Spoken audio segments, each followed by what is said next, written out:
take the stress anymore.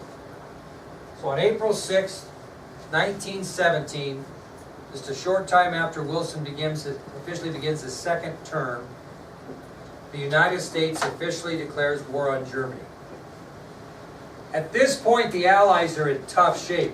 They're over there in Europe just hoping they can hold on and not surrender before we get there. That's their goal. We just got to hang on. They're like hanging on the rooftop trying to keep from falling because their hands are getting tired and arms are getting tired. They're just waiting. They're in such bad shape, they're just trying to hold on until the United States can get there. Otherwise, all is going to be lost. Now, when's the last time we had a war we fought? Civil War. So what's Wilson got to do? He's got to find a way to assemble fighting men for this war. Okay, we don't have fighting men ready to go.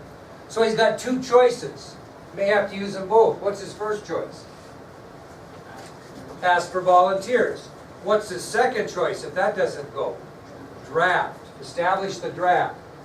So President Wilson had two options to consider to assemble fighting men for this war. His first option was to ask for volunteers. The second was to establish the draft.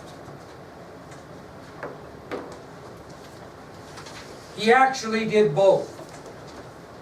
On May 7th of 1917, about a month after we declared war, Wilson signed a bill into law to enact the draft. And the minimum age was 21 years old. You had to be at least 21 years old to be drafted. So on that date of May 7th, 1915, President Wilson signs a bill into law. He enacts the draft, establishes the draft, and sets the minimum age at 21. Now, I probably should explain the draft to you before we go any farther. We have a thing called the Selective Service. And when you turn 18 years of age, boys, you are required by law to go register for the Selective Service. You can do that at the post office. I'm sure you can do it online now, whatever. What that does is it puts your name in the hopper in case we ever have a draft. Now, do you know how a draft works? What happens when the president decides to draft, they get 365 ping pong balls into a big deal. And what does each of those ping pong balls have on it? A date. So they draw out a ping pong ball. Which birthday? Okay, May 10th is the first ball that comes out. Every single male that registered for the draft that has a May 10th birthday has the draft number 1. Shh. Pull out another one. When's your birthday? Okay, October 8th comes out. Every single person that registered for the Selective Service who has a birthday of October 8th gets the draft number 2. And the president decides how many he's going to draw. He might draw 10. Okay? Especially like when Vietnam came about, you did not want a low number. You wanted like 365 because they never got that far in the draft. But that's how it works. Okay? By June 5th of 1917, nearly 10 million men had registered for the draft. Went through the Selective Service and registered. By June 5th of 1917, nearly 10 million young men registered for the draft. Put their name in the hopper. They had the draft, they took volunteers, and by November of 1918, 5 million American men were under arms with the military. We had 5 million men in the military serving. So we went from nothing when the bill was passed on May 7th, 1917, to 5 million men under arms in the United States military by November of 1918. Now, he's got a fighting force. What else might he have to do? Because we're a nation of immigrants. He needs public what for the war? You want everybody on the same page. You don't want another civil war, right? So you want everybody on the same page. So he needs public support for the war effort to make sure Americans know we're fighting for a just cause. So he's got to get information out there. And he's got to portray the United States as a great country and Germany mainly as the bad country, right? So what he does is he creates a committee called the Committee on Public Information. President Wilson creates a committee called the Committee on Public Information. And what it is, it's a committee to inform the American people that we're doing the right thing by going to war. Another kind of negative name for that is they're good at what? Propaganda. Convincing you, okay? Now the chairman of the Committee on Public Information was a fellow by the name of George Creel. George Creel was the chairman of the Committee on Public Information. Again, the purpose of the Committee on Public Information was to convince Americans that going to war was the right thing, the patriotic thing, the thing to do. It's like giving the pregame speech for basketball. Okay? Now, the committee basically did two things to help the war effort. The Committee on Public Information did two specific things to help the war effort on the part of the United States. First of all, you've all heard of Liberty bonds, haven't you? War bonds.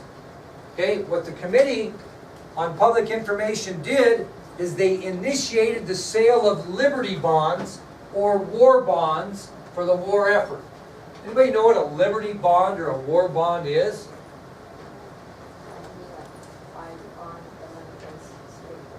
Very good. So, Caitlin's pretty well-off citizen at this time, and we need money to fight this war. So they say to Caitlin, hey, you want to buy any Liberty or war bonds? I'll tell you what you do. You buy a war bond for $100, and then you keep that war bond, and in a certain period of time, usually 8, 9, 10 years, we're going to give your $100 back and more. Interest, but a pretty good interest rate, so it's worth your time. So Liberty bonds were sold all across the country to people as kind of an investment. I'm going to give you my $100 to buy a $100 Liberty bond, and in 8 years you're going to give me back $150. Okay, that was what people started investing in. They invested in the war. I'll give you an example. It's kind of way off the cuff. You've all probably heard or seen the picture of the Marines raising the flag at Iwo Jima in World War II. Y'all seen that picture before? Well, shortly after that famous picture was taken, President Roosevelt wanted those men identified. Only 2 of them survived the island, so to speak. Well, they brought them back to the United States immediately, and guess what they did the rest of their time? They went around speaking around the country to try to promote the sale of more Liberty bonds because we needed money to finish World War II. They sold like 8 million Liberty bonds during their tour. Okay? $8 million worth. So that's one thing the Committee on Public Information did in World War I, is they initiated the sale of Liberty bonds. That's the first time we ever sold those to finance the war. And again, people bought those. You could buy them right now if you want to. You can buy savings bonds. They're not Liberty bonds, but the same thing. Okay? The second thing the Committee on Public Information is they raised morale for the war effort.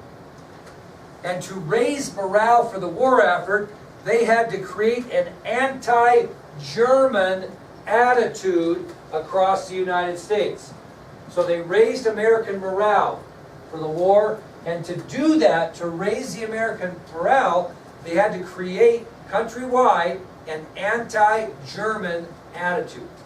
People did not like Germany.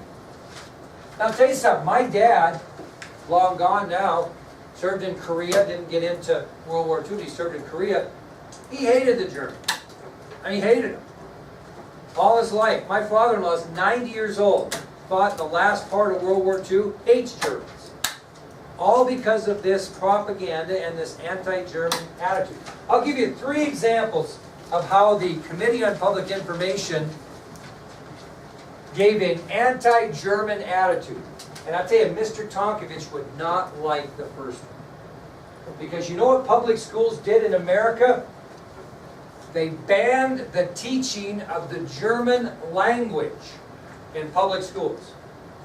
So that was one example of creating this anti-German attitude as America enters World War I, is they banned the teaching of German in public high schools. How many of you people like sauerkraut? I kind of like it. Anybody like sauerkraut? Not bad. Okay, well, you couldn't call sauerkraut sauerkraut anymore. They started calling it sauerkraut because it came originally from Germany. They called it Liberty cabbage. Liberty cabbage is what sauerkraut was referred to, because sauerkraut had a German connotation. So they didn't call it sauerkraut, they called it Liberty cabbage. And if you got the German measles, they didn't call it the German measles anymore, they called it the Liberty measles. Now if you talk to people that are late in their years, in their 90s, ask them if they ever got the German measles and see what their reaction is to it. Or ask them if they ever ate sauerkraut. Kraut was kind of a slur for Germans at the time. If you were a Kraut, you were a German. That was not a nice thing to be called. But anyway, those are examples of the anti-German attitude. Okay, let's talk about the United States in World War I, known as the Great War. Let's get a little start on this. And I think, Casey, my God, we're doing good. I think we'll be done with this tomorrow, and you'll be ready to go on Thursday for the blue and the gray. Okay? Now, what was happening before the United States entered World War I is German submarines were basically starving Great Britain right out of the war. German submarines were starving Great Britain right out of the war. And I'm going to give you some examples of that. 4 examples of how German submarines were starving Great Britain out of the war. We'll quit on that today when I give you these examples. First example of German submarines starving Great Britain out of the war. By the end of March 1970, are we in the war yet? Nope. By the end of March of 1917, German submarines had sank an estimated 660,000 tons of shipping that was either coming from or going to Great Britain.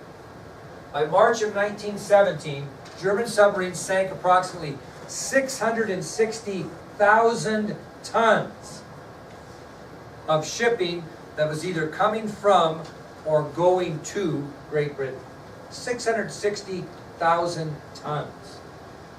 Second example of how German submarines were starving Great Britain out of the war is by the beginning of April 1917,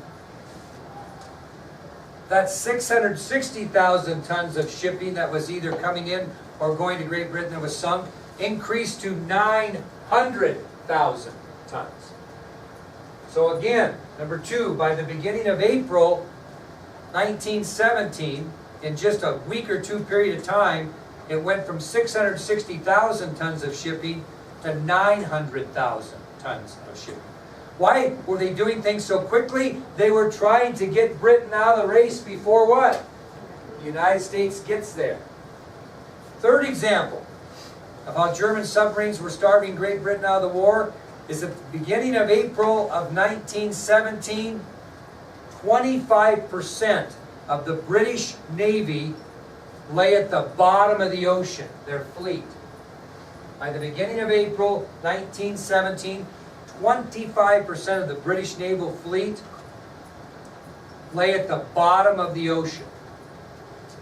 By the beginning of April 1917, 25% of the British fleet, naval fleet, lie at the bottom of the ocean. They had been sunk.